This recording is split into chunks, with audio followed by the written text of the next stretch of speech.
Person for me, when you hear footsteps, you think of horses, not zebras, where sometimes the simplest thing is the right solution. But it looks like Fnatic Onyx Philippines, they're showing a curve here, which is very interesting. We've seen Fnatic Onyx pull this kind of trick against their series with Falcon Esports. They could have won clean, and then decided to go, yeah, let's play the usual. Yeah, that's why, you know, I'm like, I don't know about this. I think at this point, I don't know. It feels a little weird seeing the hair at the front. I'm not saying it's bad. I'm not saying it's weird at all, but yeah, I think Fredrin here would be solid. It's definitely what I think I would see them pick. But again, they're in that point I was talking about, where sometimes if Fnop starts drafting a little strange, this is a chance for TLID to capitalize. So let me just say this. The reason why I feel like it's strange, because it feels like a trap, right? Do we not get this kind of vibe? It's like they're letting go of their Granger. It feels like they have a strat specifically for this Granger. So that's why I feel like this is sus. They're letting go of this. What are they planning? What's the strategy here? What kind of trap is TLID going to fall into? Yeah, and then they go for the Suyo instead of the Fredrin as well. So I'm right there with you. I think they are having a strategy that we have yet to see so far in the Oxiata arena. But when it comes to TLID, Adhan, he's got a comfort pick. He's rocking that Hilda. Yep, he himself pushed the Hilda agenda all throughout MPLID, and now the world is reeling in the wake of this XP lane dominator. Going into bans, we still don't have mid laners. Instead, they ban a specialty hero for Witty, the chip. At this point, I'm liking TLID's draft. Their draft is clean. They were given a lot of prio, a lot of great picks. Everything that they have feels good against what Fnop has brought so far. Right now, when I'm thinking of traps, maybe I'm overthinking in general here, but if there's a Suyo, would you ban a Fredrin? No. No. But is there a chance Fredrin EXP comes up? Nah. Maybe, but that's still, I mean, that only really kicks in that's going to kick in around like First Lord, but either way, that's when Fnop's been fighting. That's when they've been really winning out, is around that 7-minute mark. There's so many other heroes left for Kirk to just suddenly go, yeah, I'll Fredrin XP. I doubtful. Maybe you are overthinking it, Tlph. Yeah. I mean, I don't know.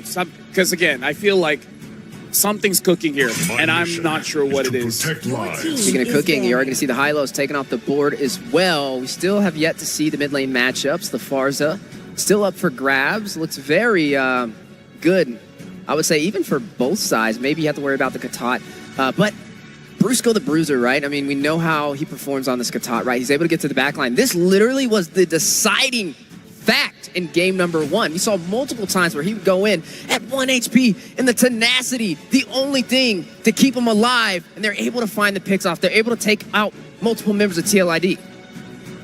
So what are we looking at here? Final ban coming in from TLID is going to be the Khalid. Target down onto Brusco. Target down onto that Roam. Maybe a Kirk pick. Edith still open for the side of Fnop. Which means the Valentina Edith dynamic is still there. If ever Fnatic Onyx do pick up the Edith, but I don't think they're going to pick it here. They'll pick the mid laner here and then keep that XP laner pick for Kirk. That's what I'm guessing. So what do we think they pick up for mid here? Maybe they take, I mean, Valentina doesn't look amazing here. They could go for the Fars, I guess, but Joy's going to run down on that. You got the Death Sonata. You have a lot of answers for Farza. But again, it is Super Friends, probably one of the best positioners in the game right now. It's tough. Even the Aurora is still available for grabs. Fnop could definitely take that, especially having that Hilda is going to rush in. I mean, having the crowd control would be very effective. But wait a minute! Sicilian locked in for Fnop. Mad range from Fnatic Onyx Philippines. What does TLID do? Currently, they only have one person who can get into the backline here, and that's Fabian's Joy. Do they have room in the draft to kind of pivot there? I mean, we've seen this exact pivot before. We've seen Joy go, mid? Be the answer, and then they pick up Alpha or something like that. I don't think the Ghost plays like that, son. Hey, man, I'm just saying. You're right. He's a artillery backline. I don't know if that's in his kit. It's true. You can fight range with range, though. You could go in for the Navaria. I mean, up against this composition, you can play from afar. The only thing you have to worry about. Navaria's cooking. That's a double poke. Your team. Oh! It's still good poke. The Farsa, again, great range artillery mage. And the Carmilla, which I think is I've heard, from many fans of MPLID that it's like a comfort pick for Witty. I wonder how useful it'll be here in this game. It's the we don't know what to pick, but we're gonna go for this. It's the whatever. I don't want to say it like that. I mean, I would not say, exactly not know what to pick, but it is the okay. A lot of things could work here. What do you want right now, Witty? This is something that you can possibly come back with because the Curse of Blood is very deceptive, right? When you hit that big burst of damage, you can't really calculate for that. So maybe this is their Hail Mary. Yeah, it's going to be challenging, though, because now they're lacking in the crowd control department. It's going to be more on being the aggressor in these situations, and we know just how well Fnatic Onic is with the aggression. We even had a lot of segments when it was aggression versus endurance, and they were the aggressor in that struggle. And now the final pick will be the CC to match the mobility of Aran on his signature Hilda. Right now, TLID looking at the draft. This is one of their best drafts so far when it comes to comfort. But is it enough? We're throwing it over to the casters. 2 devastating games already for Team Liquid ID, and now 2 games MVP performances for Kelra. This time doesn't get the Bruno.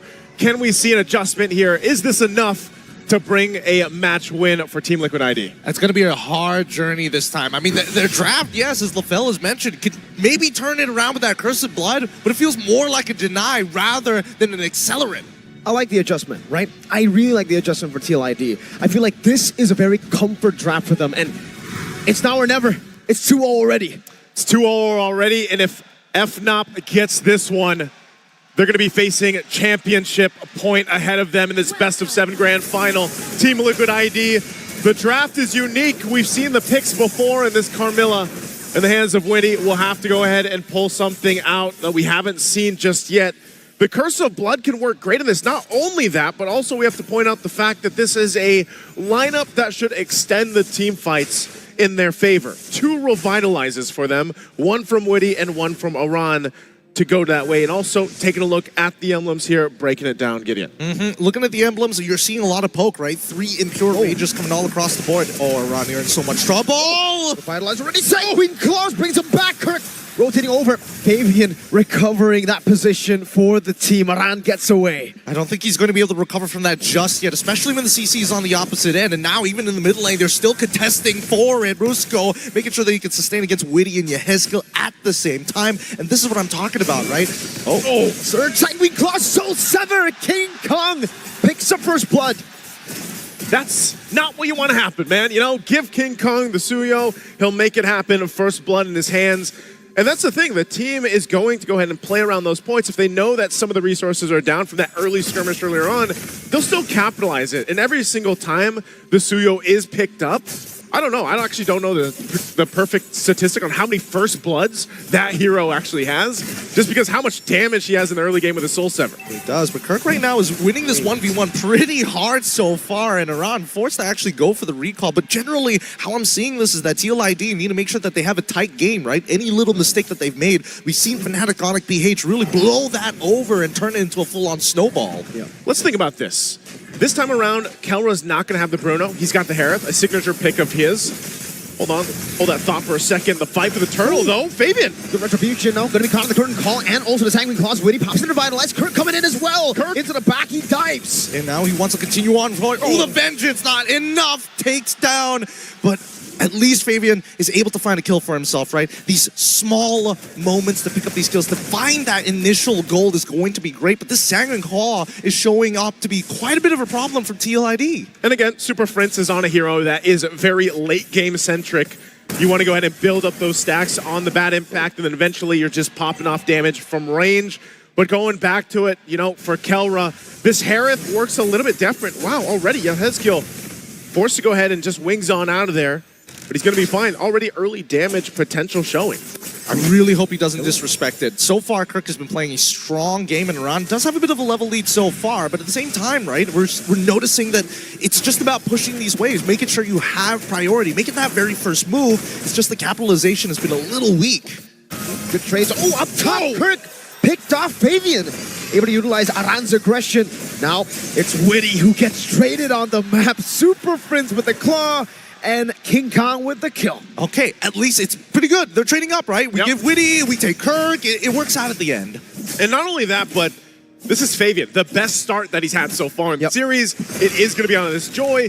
Could hyperscale up pretty well. Aaron Shiki will burn the flicker, so Kelra goes and gets that resource out with the Zaman Force. But Fabian also, going back to it, picks up the Starlium Scythe now. And with the early kill that he has, he actually is able to provide quite a bit of damage, still running that Temporal Rain on the Joy here. They have to really take their time with this, right? A lot of the motions on the map are pretty readable, but from Fnatic on a PH, it's about making sure this mid is clear, and at least Aaron Shiki is going for the double waves, and I feel that in the past couple of games, as much as Aaron Shiki was able to pick up those double waves, Fnatic capitalized a lot more on Yehezkiel and his positioning, which is something we need to keep in mind, right? If we see Feathered Airstrike, we're expecting GOA to come out pretty fast. Now the turtle's up, they're going to fight for the space already. Yehezkiel gets taunted. That's a lot of damage, bad impact. Oh, Yehezkiel forced to flicker out to safety. Meanwhile, Aran gonna kill with a yo-yo witty, forced to use a revitalize just for the burst, just for the poke of Super Prince. Feather Airstrike is going to come out very. Fabian is going to try electrifying beats. He's already gone in. Cursed Blood. And that's going to be Brusco taking very low, still able to survive. Brusco in the midst of it all. Getting the kill back, Fabian claiming the turtle. AOG. That's the kill for Fabian. Jumping back in. Kelra's down. Flame of Pain. They didn't find it back. They didn't get the trade that they were looking for. And finally, Team Liquid have some momentum in the game, and King Kong is able to walk away from another electrifying beats. At least they're able to breathe for now, but one of the better starts we've seen from TLID. Yeah, not only that, but all that going again to Fabian here on the Joy, 5-0 now, gets the triple. Not only that, but also got the turtle. Uh-oh, King Kong might get spotted out. Oh, no, we don't want to watch Murray. Oh, King Kong survives the outplay from King Kong. Kirk gets the shutdown. Fabian got taken out under the turret. He's alive. That's shutdown right there. How did it happen? How? Fabian, I mean, he's 5-1 now. Broken record at this point of time, but here comes the rest of the team. It's now they're going for a bit of a lane swap. Kelra dealing with a round underneath the turret with the Zaman voice. He's not even worried about it. Doesn't care about it. Oh, look at him. Jumping back and forth. Aran going to the bush again. Sanguine Claws catches him. Oh, the airstrike into the back. Aran will be slain by the bat impact. The timing on the Unbreakable to get the taunt outside of the circular from the Feathered Airstrike was perfect timing. Outside of the circular. I love that. I'm going to steal that. I like that a lot, as a matter of fact. But at the same time, it's 5-5, and they've evened out that lead. Man, that was such a huge shutdown. The gold now looking real good, but there's permanent damage on the map. Top side missing up and one inhibitor. Sorry, not one inhibitor, a tier 1, but even the bottom side has been traded too. At the same time, King Kong's still level down on Fabian. He's a level down, and they're finding these small wins across the map. And Team Liquid ID is going to have to get in a position to go ahead and capitalize on some of the leads they have. Like you just mentioned, the lead in levels, even for Aaron Shiki, he is at level 10 right now. He's only got the Hunter Strike, still building in. Meanwhile, Kelra, Starlium Scythe, still working on the second item, but now the last turtle for the game is started up by TLID. Let's see if they can get the 3 for 3 here. They're all going to focus onto Aran. Sanguine Claw, Aran very low for the airstrike to zone him away. Fabian wins out the retreat battle. King Kong taken out by Fabian as the curtain call comes down, but FNOP will just disengage. Yep, they're just pulling back. We don't need any more than this. Let's not overextend, and let's just breathe for a moment. With King Kong already down, Fabian has guaranteed his level lead against his opponents, but Aaron Shiki is the main win condition. He needs to poke out his opponents, and once Fnatic on it get desperate, that's when Witty needs to find that counter engage. Brusco taking a lot of shots here. Super Prince in that bush. Aaron Shiki now with the Rhapsody as well. Aaron able to escape. Kelra with the chase, and now gets caught by Aran. Power Wilderness, and for the airstrike, Kelra! Still able to dodge away for so long. 2 for 1 so far, but it's still revitalized, comes out through Electrifying Beats, does not take him out. Finally, Fabian is able to put him down as Aran is next to fall with the help of King Kong. Are you going to do it? Yes, he will. Underneath the turret, they dive. A double for Kirk. The timing from the Super Fam comes through again in a fight that you thought was all for TLID, but it wasn't, and now again, the pendulum swinging in Game 3. They focus on the base the mid turret, tier 1. under the turret going in for the airstrike. And Kirk shall be shut down by Aaron Shaky. That's 280 gold into the pockets of TLID. At least they find something back. 9-9. They're keeping it a very tight series here, but with 3 turtles on their side and 1 turret, we're looking for some permanent damage from specifically Fnatic on a PH, because now you realize that it's all about waiting for that Cursed Blood to come out and then maybe looking to, you know, overstep a little bit to get TLID to come out of their comfort zone. The most difficult thing here for Fnatic on a PH is obviously dealing with where Fabian is. Most of the time, because of how far ahead he is in terms of damage potential on the Joy, they got to keep an eye on the back line, and Kirk's been doing a fantastic job. I mean, he is tanky enough to go ahead and jump in around whether he has the Vengeance or not. And that's kind of a mirrored approach where your back line is both exposed on both lineups if you're not careful here. So they check things out in the mid lane. The Lord is up, and Kirk's going to be the one to go ahead and get in position. Now still, it's relatively even across the board that Tier 1 gets pushed in by the minion wave at bot as they get in position for the Lord. I just love the fact that they're forcing respect out of them, right? Even on the bottom side, from FNOP, they're not spreading out anymore. They got to stay together. Okay, so Melfic Roar already picked up by Aaron Shiki too, so that should be the power spike, 3-item power spike. You can see the damage, the poke with the feather airstrike as well. Death Sonata. Kelra is out of the fight just like that. Up top, 1v1, Flavor Fave, the usurper in a 1v1 against Kirk. I want to go solo kill you, but it's not King Kong, it's Kirk. Yep, it's Kirk for now, but it's not over just yet, right? 4 ultimates to 3 ultimates. The ult economy is looking pretty good for Fnatic Onic at this point of time, and this is the very first Lord. If they're looking for that big swing, Fnatic Onic need to win this out. They'll just delay it a little bit longer. Team Liquid ID still having the revitalizers too. One was just used by Witty, still have the one for Aran. They'll give the go signal though on the Lord. They're gonna zone out Fnop. Aran jumping in, it's gonna stun as well, Fabian claims it, and Kelra disappears. Aaron Shaky gets him down with the Death Sonata. Where did he go? Where did he go? Just a couple of shots and he disappears into thin air. Unfortunately, he's not able to build up enough shields. The raw damage from Aaron Shaky is just too much for now. It's too much for now, and this is the game that Aaron Shaky and the rest of Team Liquid ID needed. They get themselves another major objective, and now trying to work down some of the turrets they still have left to approach the base of Fnop, but Aaron Shaky just go ahead, post up, take down that tier 2 as the Lord makes its way down bot. Aran? Oh, no. Kirk? Even with the revitalized, Aran might have just made it. Kirk into the midst of the rest of the cavalry who just pounce on him. Kirk, he's got to calm down here. I mean, yes, it's calculated from Aran's side, but Kirk should know better. He got very confident off of that, and this is off of a Lord push. Lord push right now.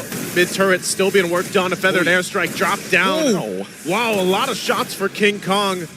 Shields are going to be popping here, though. Lord almost gone. The last one will go down, though, as Lord is cleared out. So Fnop will hold on to the base turrets pretty healthily. For now, at least they can breathe. At least they can, you know, take their time and rethink their strategies, because I think the hardest part is getting the right people to group together. Ideally, you want to get that curtain call on both Aaron Shiki and Yeheskill. Maybe ideally Fabian as well, with basically any of their front lines. You still want to go in, Kirk. Feather airstrike on the Super Priest leads like this shit, and the glowing one. Super Priest gonna get the bad impact just in time. Another feather airstrike over to Kelra. Very low on Kelra and Kirk. Friends able to clear out the wave in the bottom lane, and that is it. But man, the kill threat. He was hurting.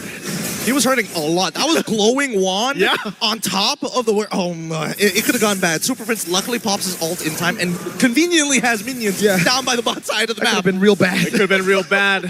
Even running with that. Again, all Super Prince wants to do is continue to build up on the stacks. Stack them up. That he has. Glowing wand, wishing lantern now. You can see it there. 216 stacks for the Sicilian. So the later the game gets dragged on, then Super Prince becomes pretty devastating in terms of damage, but you saw it too. The stacks for Aaron Shiki, he deleted Kelra earlier on. Yeah, I mean, he's 695, he's about to hit 700, and it's only like 1230 in the game so far. I mean, he's been stacking up really, really nicely, and I do like the way that TLID is adjusted.